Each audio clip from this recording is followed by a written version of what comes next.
before we get started, I want to do a little experiment with you.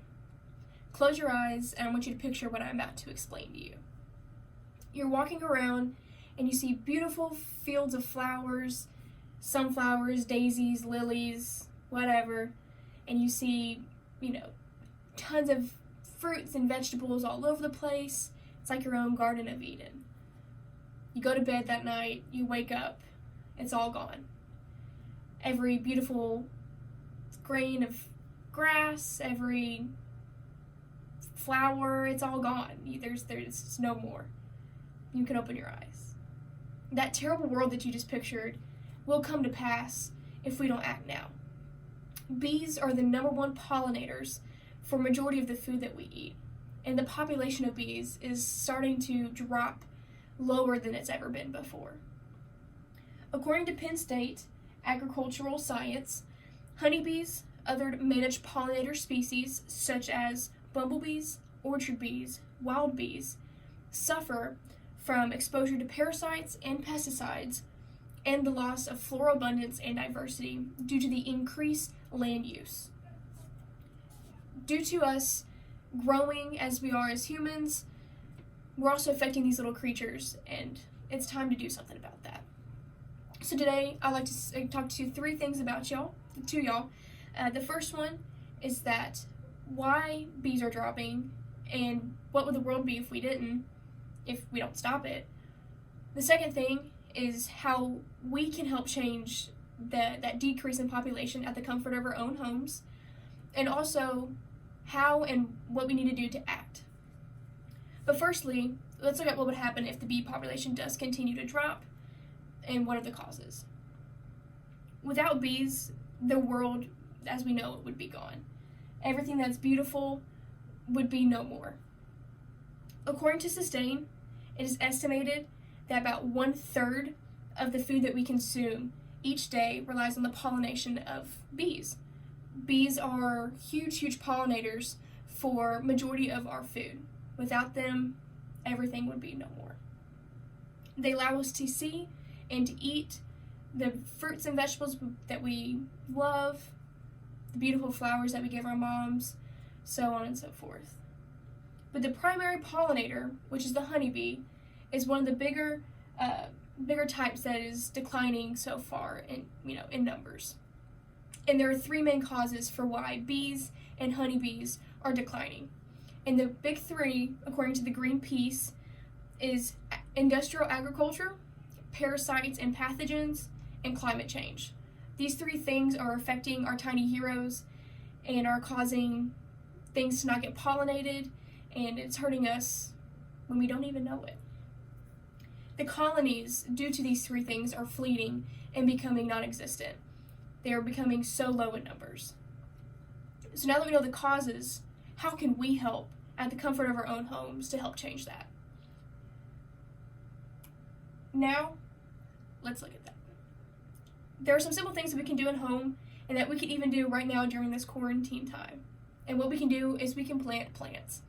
We can plant things that attract bees and make it more sustainable for them to pollinate. There are 2 big types of flowers that allow bees to come and pollinate, and it is a wildflower and also milkweeds. Those 2 types attract the bees to be able to pollinate and pollinate other things. According to the Honeybee Conservancy, they recommend that you plant things at different times of the season. Plant things in the spring and then plant something different in the autumn. That way we can stretch out this pollination time and allow the bees to pollinate all at a longer season time instead of just one during the spring, and we can allow it to happen through spring, summer, and fall or autumn. Alvin Varma, she recommends that we don't use pesticides. Instead, we use natural pest eaters. By using natural pest eaters, we are able to not kill the plants that bees need to pollinate. By getting the natural pest eaters, they're able to kill the things that the flowers and the bees don't need.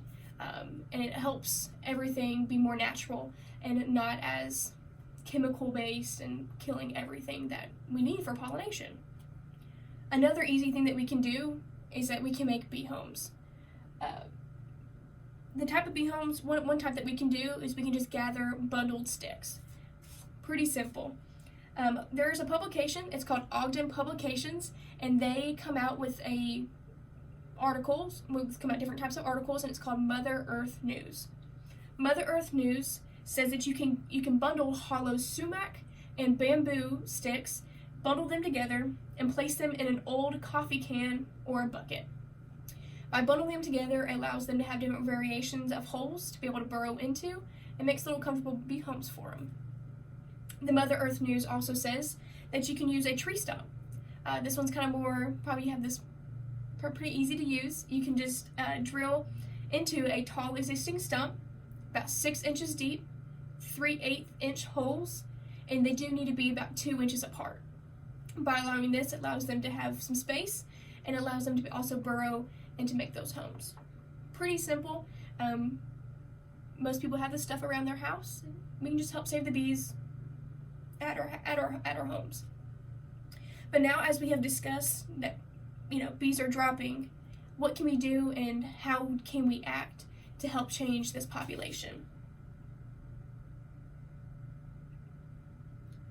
We can share our focus with global warming and climate, pollution, climate change, stuff like that. Yes, those are big things that we do need to focus on, but so is the bees. So we should come together. How can we come together? Let's plant things around the house, build homes for these little things. We need to make a sustainable season for our children and our children's children, for ourselves as well. We need to make a season to where bees can pollinate everything that's around us. That way we can have the food that we need for the future and for now, and as well as the beautiful flowers that we give to people, to ourselves, so on and so forth. Due to the bees dropping and spring is coming, it is a perfect time for us to act now. We can plant these beautiful flowers and act so that the world as we know it will continue on and not be a desert and dry and disgusting. But we do need to act now before it's too late. So in conclusion, let's just remember not to overlook these tiny bees, and it is time to change our world, and we can act now. So just remember that the bee population, it is dropping. There are simple ways that we can act.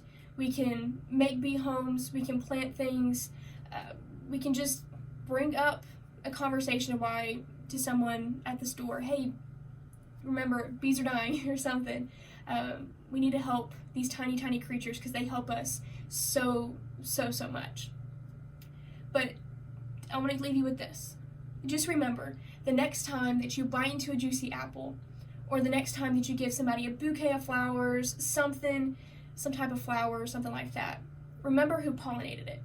Remember the tiny heroes that help make that thing possible. And remember that they are dying, and without our help, the bees will be no more. It's time to act. Thank you.